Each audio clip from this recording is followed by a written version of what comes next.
Kukuha tayo ngayon guys ng shell. Yung shell na parang unicorn, sabi ng anak ko na si Cloud. Kaya kukuhanan ko siya ng maraming ganun. Ayan, maghanap tayo dito sa beach.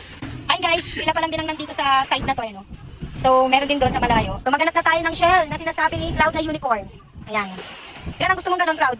Ganito guys, ang hanapin natin shell. Patingin nga, Cloud, patingin. Ganyan. Bukas mo, bukas mo. Ganyan guys, ang hanapin natin. Kasi ang tawag niya sa shell na yan, unicorn. Alam niyo naman na si Baby Cloud, mahilig sa unicorn, di ba? So, maghanap tayo ng... Okay, so dito guys sa gilid ng beach, ang dami talagang shell ngayon. Ayun, oh. Dami. So, maghahanap ako. Ayun. Oops. Ayan, nakakuha na tayo ng isa. Wait lang, Cloud, ako na. Hindi mo na mahawakin yung ulit. Yung big. Ako na maghawak.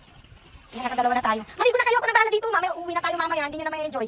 Ayun, medyo brown. Parang may red. Ay, hindi ko nakuha. Yan. Yun. Anong tawag mo dito sa shell na to, Cloudy? What do you call? What do you call this shell? Unicorn shell? Ako na maghawak, hindi mo na kaya. Hindi mo na kaya, sabi ko eh. Paano mo may... hindi nahulog na. Hindi mo na medyo maligo pag may hawak. Akin na. Si mama na magawa.